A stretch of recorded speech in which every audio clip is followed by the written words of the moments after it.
우리 동네 관쌤입니다. 쌤쌤입니다. 우리 아이들에게 놀 틈과 숨 쉴 틈을 우리 아이들에게 주자라는 이야기를 나눠보겠습니다. 그렇게 어떻게 할 수 있을까를 생각을 해보면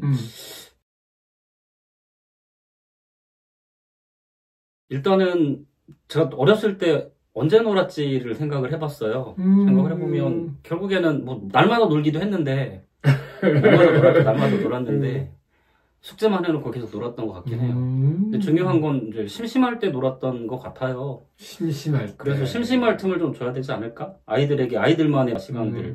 심심해. 엄마 심심해. 아빠 심심해. 나 심심해. 근데 아이들 심심할 틈이 없잖아요. 그럴 때는 보통 그냥 스마트폰 놀고 있는 것 같지만 사실은 계속 무언가가 일어나고 있기 때문에 아이들이 다른 걸 해야겠다라는 생각을 안 할 것 같아요. 오죽하면 우리 어른들 멍 때리기 대회라는 것도 있잖아요. 아, 그러니까요. 멍 제대로 때려보기. 네. 사실은 교실에서 우리 아이들하고 생활하면서 네. 애들하고 뭐 좀 해보려고 오후에 수업 마치고 뭐 서점을 가던 애들하고 몇 명하고 어울려서 데리고 영화를 보러 가려고요. 시간 잡기가 너무 어려워요. 그러니까 선생님의 시간도 좀 없는 것 같아요. 아이들과 선생님의 시간도 꽉 채워놔가지고. 근데 좀 바꿔서 좀 아이들 입장에 생각을 해봐도 아이들의 시간들이 없는 것 같아요.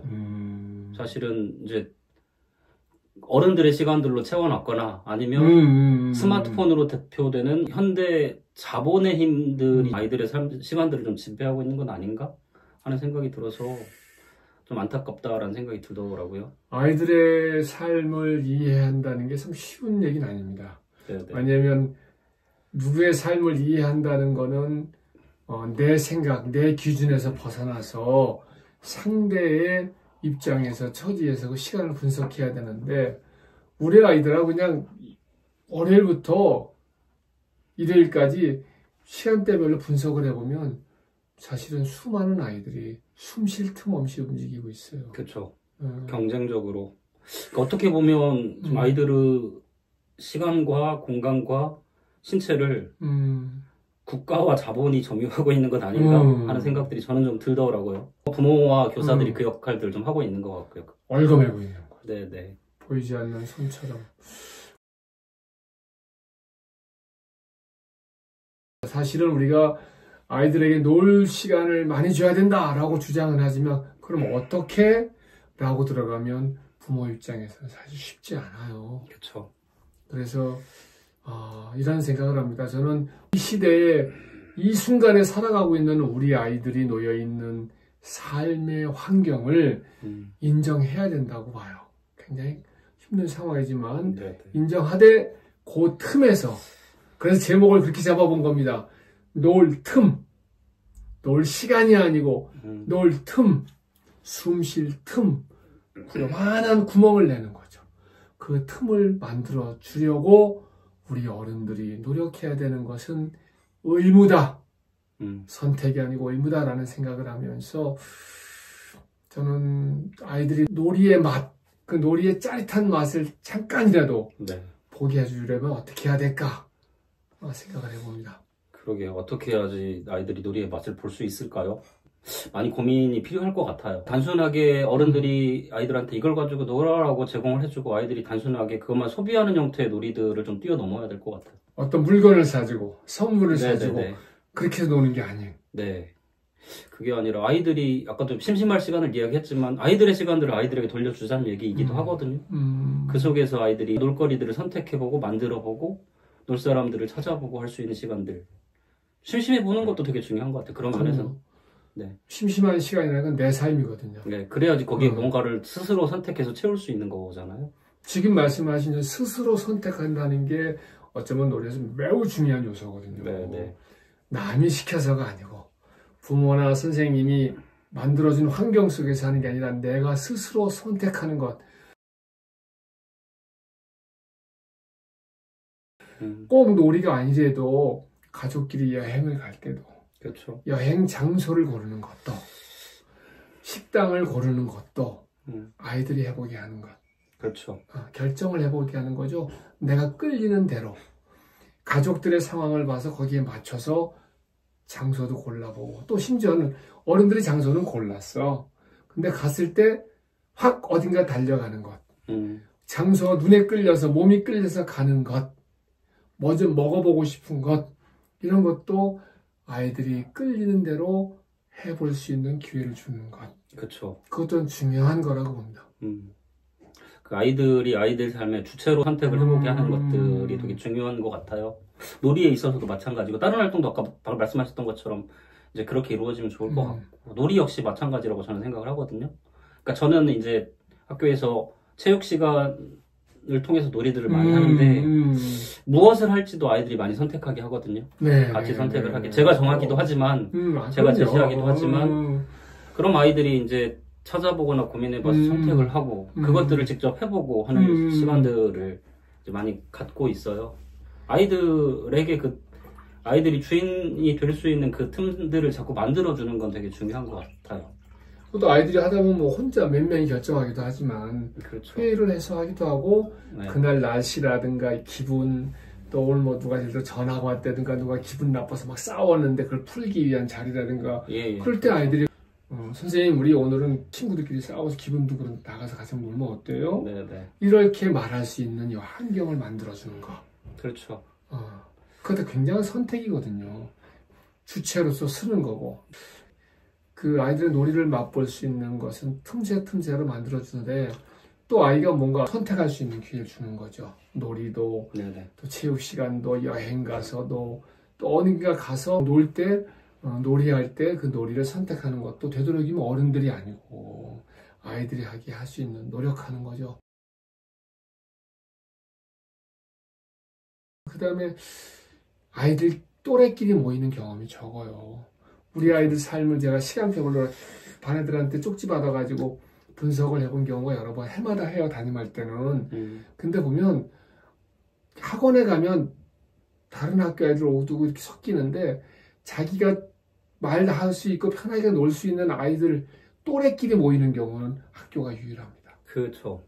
그런 것 같아요. 그래서 그 기회들과 경험들과 시간들도 좀 줄 필요가 있겠다는 생각이 들더라고요. 작년에 제가 6학년을 했는데 저희 반 아이들 중에 희망하는 친구들을 데리고 볼링장을 갔던 적이 있어요. 그러니까 전체가 못 가니까 두 번에 나눠가지고. 그렇죠. 아, 좋죠.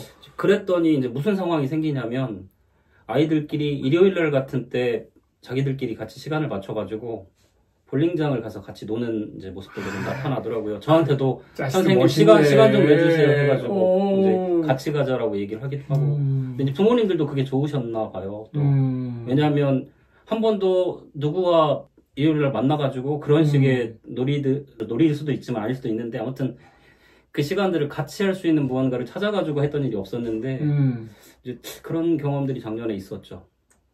부모님들의 피드백도 되게 좋았던 것 같아요. 이게 저기서 두 가지를 봤어요. 하나는 부모님들의 멋있는 모습입니다. 선생님하고 뭔가 아이들하고 주고받은 것이 평일로 끝나지 않고 노는 날, 네네. 쉬는 날 자기들이 연락해서 간다고 할 때 이야 우리 선생님이 제대로 하셨다 맞장구 쳐주는 거죠. 네, 저한테 또 연락을 주셨어요. 선생님 너무 고맙습니다. 네네. 그래서 그 아이들이 또 힘을 받아서 더 많이 모여서 가서 떳떳하게 노는 거죠. 그렇죠. 떳떳하게 노는 거 굉장히 중요한 거고요. 그 다음에 또 하나는 아까 선생님이 볼링장 가는 게 놀이냐 아니냐 말씀하셨는데 저는 놀이의 개념을 네네. 과거 어른들의 어렸을 때 놀이하고는 다른 거라고 봅니다. 지금 우리 아이들이 삶 속에서 놀이 저 가슴 뭉클뭉클할 때가 언제냐면요. 밤이 어두운 7, 8시에 이렇게 산책하러 나가는데 보면 눈물이 나와요. 중고등학생들이 심지어는 초등학교 놈들이 학원에 틈 시간 내서 편의점에 앉아서 삼각김밥에 컵라면 먹는 거예요. 가슴이 짠해요.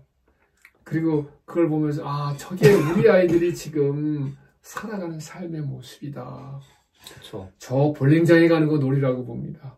탁구장에 가는 거 놀이동산에 가는 거 놀이라고 봐요. 그리고 포토방 사진 찍는 데 가서 막 같이 막 사진 찍고. 네, 그것도 같이 찍었어요. 그런 거 우리 아이들의 이 과학기술이라든가 그 환경의 변화에 따라서 하는 그런 저절로 끌려가서 하는 거 그런 걸 부모들이 적극적으로 받아들여주고 그걸 이렇게 지지해줘야 된다고 봅니다. 그렇죠. 그런 면에서는 이제 놀이를 바라보는 아니면 아이들의 시간을 바라보는 그 시선들과 관점들도 선생님하고 부모님들이 같이 좀 같은 방향을 바라봐주면 더 좋겠죠. 같은 방향 맞습니다. 같은 방향을 본다는 거는 뭔가 같은 방향을 본다는 건 저는 뭐라고 하면 사랑하는 거다. 서로를 사랑하고 아껴주는 거고 너를 인정해 주는 거. 그렇죠. 그렇죠. 너를 인정해 주는 거다.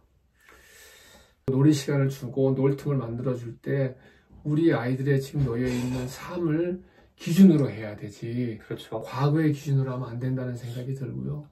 그래서 이제 아이들 방과 후 시간들은 사실 시간이 많이 없기 때문에 이제 그 놀이가 학교에서 보내는 시간 속에도 좀 많이 들어왔으면 좋겠다라고 저는 생각을 하고 학교 속으로. 네, 네, 맞습니다. 뭐 그게 교육과정 속으로 들어오면 더 좋을 것 같고요. 뭐 그게 뭐 수업 시간을 바탕으로 한 교육과정 시간이 아니라고 하더라도 아침 시간이나 중간 놀이 시간들에 그것들이 좀 만들어지면 이제 되게 큰 효과가 있지 않을까? 아이들에게 소중한 시간이지 되지 않을까 하는 생각들이 저는 좀 들더라고요. 지방자치단체 등등에서 아니면 교육부 단위에서 우리 아이들에게 이런 여건 때문에 놀이 시간이 꼭 필요하다 해서 할 수도 있습니다. 학교 안에서 선생님들끼리 또는 학급에서라도 교육과정 시간 중에서 일부분을 30분이면 30분, 40분 최대한 놀이 시간을 확보해 주는 거죠. 그렇죠. 그리고 그것이 공부 시간 이상으로 우리 아이들에게 너무너무 소중한 거다라는 거를 구성원들이 합의하는 과정이 필요하다고 봐요. 그렇죠. 아이들한테도 그 부분들이 주어졌을 때 되게 좋았던 것 같고요. 전 코로나가 거의 끝나갈 무렵에 끝자락에 아이들을 어떻게 할까, 그러니까 그 관계 문제나 이제 공동체 속에서 자신이 무엇을 어떻게 해야 될지 쉽게 배우지 못한 채로 올라온 친구들을 어떻게 해야 되나. 그렇죠. 코로나 때문에 집에만 있었잖아요. 예, 그래서 바로 제가 뭘 했었냐면 코로나 끝자락에 저희 반 아이들은 운동장으로 오도록 했어요. 등교할 때 교실로 오지 않고 일정 시간 이후에 오는 친구들은 운동장으로 바로 와라 라고 얘기를 해서 그 속에서 애들이랑 같이 놀았거든요. 그러니까 뭘 정해서 논 게 아니라 그냥 놀았어요. 예, 그리고 이제 그 속에서 생겨나는 여러 가지 모습들을 제가 지켜보면서 아이들이 그걸 어떻게 헤쳐나가면 좋을지 하는 고민들을 해나가면서 아이들하고 좀 같이 풀어나갔던 기억이 있는데 실제로 효과가 되게 컸습니다. 컸고 그 다음에 이제 제가 올해는 학교 밖에 나와 있는데 올해 저희 학교에서는 이제 무슨 활동이 생겼냐면 아침에 일찍 오는 친구들이 학교에서 그 운동이나 놀이를 같이 하면서 하루를 시작하는 활동이 만들어졌어요. 자기들이 골라서. 네, 이름은 오아시스라고 하더라고요. 저도 아직 보진 못했는데. 인생은 사막이야. 우리 애들은 사는 건 사막이고. 네, 그래, 오아시스 같은 오늘 아침 시작은 스포츠. 그래서 오아시스라고 얘기를 했어요. 6학년 할 때 아이들하고 사춘기 다녔을 때 늦잠이 늦게까지 자고 싶거든요. 고단하게 사니까 우리 6학년들도 중학교 간다 긴장돼가지고 공부 많이 해요. 그런 녀석들 힘내서 올 수 있을까 생각한 게 아침 운동이었습니다. 물론 아이들에게 선택하기는 안 하고 뭐 할래요? 물어봐가지고 같이 그래도 할 만한 거 짧은 시간이지만 많이 놀 수 있는 거, 뛸 수 있는 거 축구, 플로어 하키, 원반 놀이 이런 거 그래서 하면서 이런 생각을 했습니다. 야, 아침에 이게 꾸준히 나와서 운동하는 거, 함께 친구들하고, 그것 자체가 사춘기의 보약 중에 보약. 그렇죠. 그것 때문에 일찍 오는 친구들도 막 있고. 그것 때문에 일찍 와요. 밥도 안 먹고 온대요. 그러니까 공부하러 일찍까지 하는 친구들은 사실 거의 없어요. 누가 있겠어요. 근데 아이들은 그 놀이 시간이 주어지면 그것 때문에 일찍 가는 친구들이 막 생기더라고요. 그래. 교육과정에다가 놀 시간을 딱 바꿔주기. 네네. 그게 안 되면 아침 시간에. 그렇죠. 중간 놀이 시간을 활용하는 경우도 있어요. 그것도 안 되면 그냥 뭐 최대한 만들어 봐야죠. 그렇죠. 이런 생각도 해봤는데요. 일주일 중에 하루 또는 한 달에 하루를 사교육 없는 날로 해보는 겁니다. 강요할 수는 없고요. 그렇죠. 강제할 수는 없죠. 구성원들끼리 합의하는 거죠. 우리 반이라면 우리 반 부모님들하고 이야기를 해서 되도록이면 수요일 날이든가 제가 보기엔 수요일이 가장 좋은 것 같더라고요. 중간쯤에 우리 아이들 되도록 어쩔 수 없는 경우는 할 수 없고요. 사교육 없는 날로 되도록이면 그날 제 아이들이 같이 어울려 놀 수 있게 만들어주면 어떨까요? 하고 만들어주고 싶어요. 중요할 것 같습니다. 그러니까 어떤 방식으로든 우리가 좀 고민할 필요가 있을 것 같아요. 아이들이 놀 틈, 이제 그러면서 숨 쉴 틈들을 좀 만들어주는 건 되게 중요한 일일 것 같습니다. 다양한 좀 상상력이 필요할 것 같아요. 네, 우리 아이들에게 어린 시절이 가장 행복해야 되거든요. 그 힘으로 인생을 살아가는데 사라막 같은 어린 시절을 보내고 있는 우리 아이들에게 오아시스 같은 놀 틈, 숨 쉴 틈을 만들어주면 좋겠습니다. 우리 어른들의 의무라는 생각을 합니다. 됐죠? 네. 놓읍시다. 교육의 길을 함께 걸어요. 우리 아이들 위해 노력하며 행복한 미래 그려봐요.